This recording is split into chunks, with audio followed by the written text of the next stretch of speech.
Elimination reactions of alkyl halides. We can consider two different examples. Here chloroform is treated under basic condition. So what will happen? Two atoms are eliminated, or two bonded atoms are eliminated from the same carbon, and that elimination is called 1-1 elimination or alpha elimination, and will result in the formation of dichlorocarbene. Here hydrogen and chlorine are eliminated from the same carbon.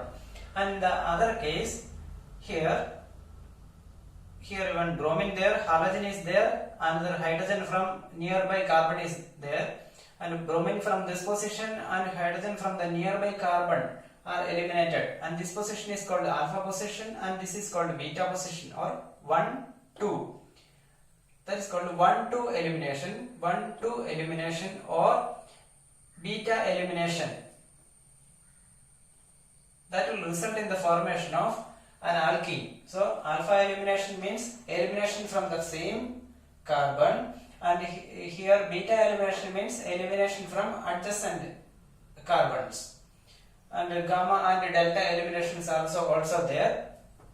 Beta elimination will result in the formation of alkene, and the mechanism for the reaction can be explained like this. Here this is an alkene and the halogen is attached there, and in the presence of a basic medium, the halogen will be eliminated from that position, and that will result in the formation of a carbocation. And usually this carbocation formation is favored in the case of tertiary alkyl halides compared to secondary, and for primary it is extremely difficult for the formation of such a carbocation because of the stability of carbocation is very high in the case of tertiary.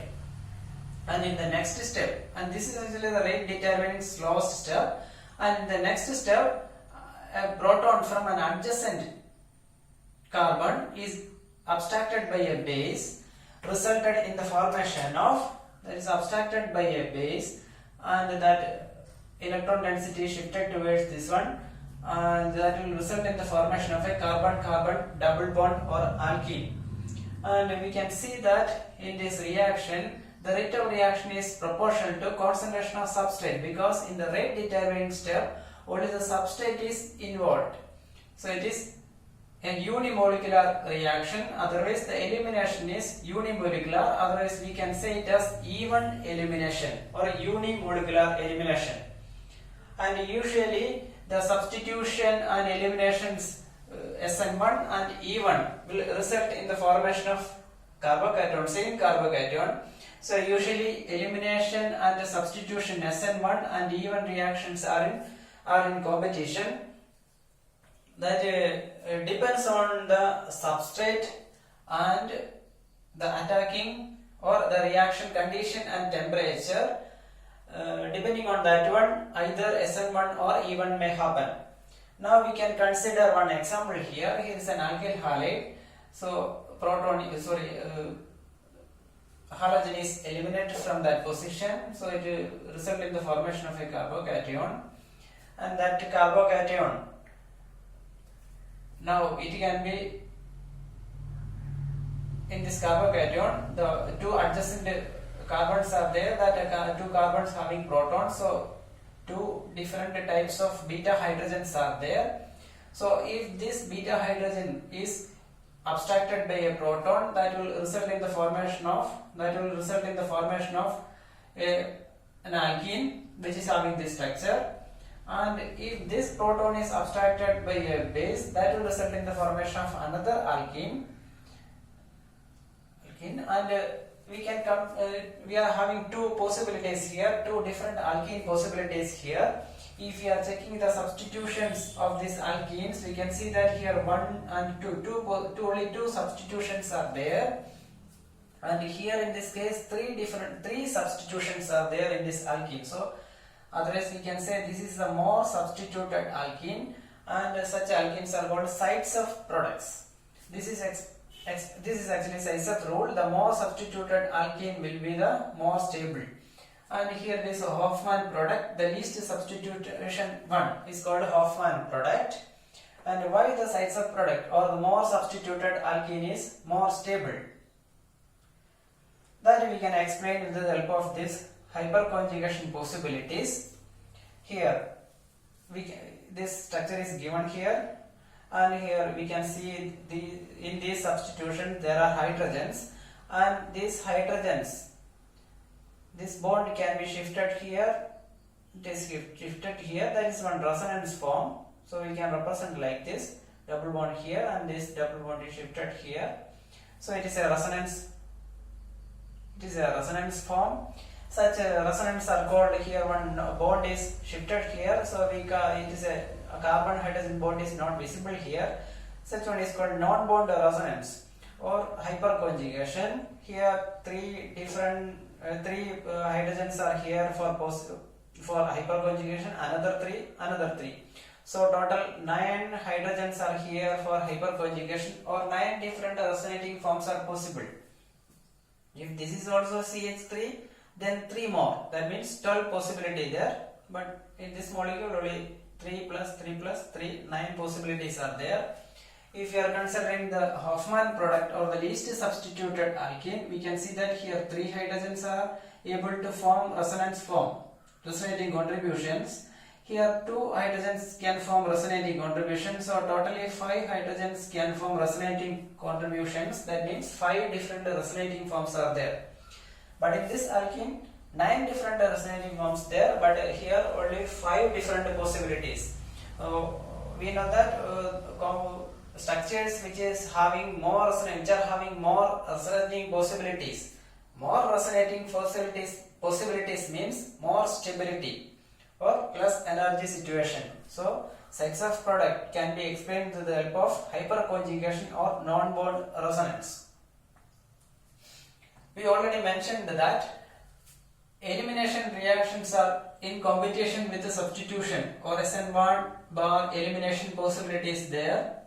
That is in competition with that one, and that elimination and substitution possibilities depends on the structure of substrate, conditions and presence of base. For example, if you are using a substrate like this with some more substitutions, if these hydrogens all are substituted there, that means it is a highly steric situation, so carbocation formation is happening there. But after the formation of carbocation, if it is a substitution, a nucleophile attack here. If it is elimination, proton will be eliminated from that position. So if this position is more and more crowded, then approach by a nucleophile will become more and more difficult. So in that case, elimination will be preferred than substitution. Then, if you are using bases like, for example, if you are using bulky, non-protic, bulky bases like pyridine, here also the structure of base is very much high. So approach by a nucleophile, approach by the base will be difficult at this position if it is more bulky. At that case also proton will be eliminated from the adjacent position. There also elimination will be preferred.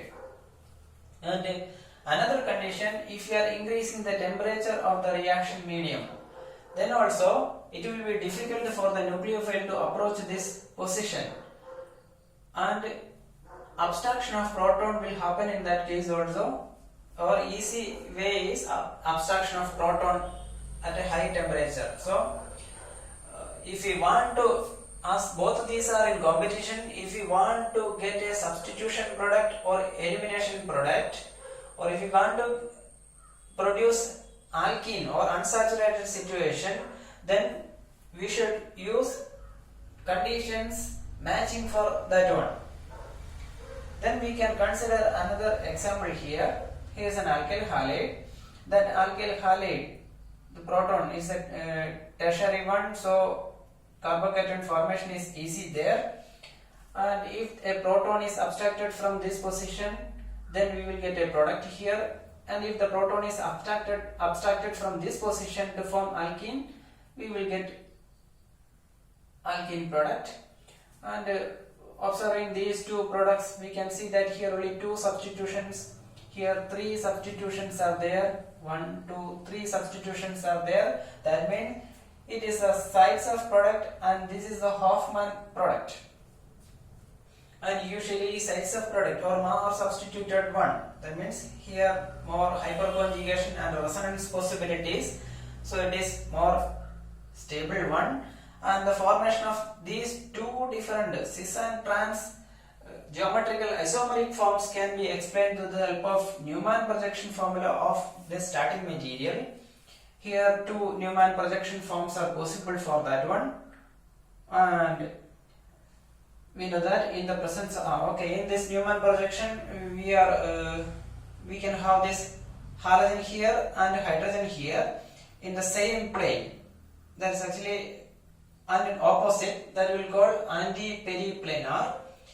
It is given as anti-periplanar because it is like this. One carbon is here, another carbon. One carbon and another carbon. It is given like this. It is anti-periplanar. If halogen is abstracted from here, then a p orbital will be there. If hydrogen is abstracted by a base, another p orbital of that carbon will be free. So that p orbitals will be parallel.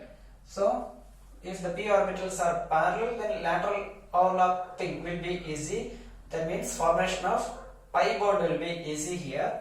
So we can explain this anti-periplanar arrangement for this one will be favored one. If it is not anti-periplanar and some shifting is there, that means these two p orbitals will not be parallel. That means some testing will be there. If such a testing is there, then the interaction will not be effective. And these two structures there. Now proton is halogen is abstracted from that position, so it will form a tertiary carbocation. Tertiary carbocation is there. Now carbon hydrogen bond is shifted towards the carbon position to in between this carbon and this carbon. So formation of double bond here is eliminated and double bond is forming here. Here also this proton, this halogen is leaving and this proton electron density is shifted towards the center. Here is a double bond, formation of double bond. So we can have two options there, cis and trans, and which is more stable or which is more major product here. That it depends on the steric factor here. Here we can see if the halogen is here, then in these two halogen and phenyl group, the methyl group is in between that two position, and here halogen, in between halogen and phenyl hydrogen is there. That means this is the less steric hindered possibility in terms of steric factor. If more steric factor here, then it is shifted there. That means anti-periplanar arrangement will be difficult. Here it is shifted here. Even though for even reaction, such anti-periplanar condition is not that much efficient or that much necessary.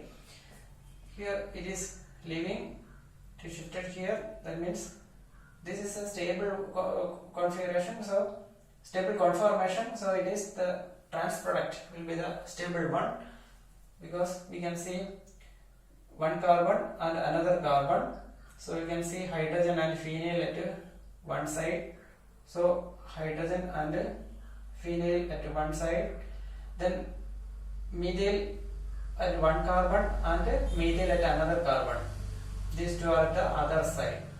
So you can have two methyls at the other side. Here we can see phenyl and methyl at one side. It means phenyl and methyl at one side, and one carbon, another carbon. So in this carbon methyl and the back carbon hydrogen. So these are in the same plane. Okay, thank you.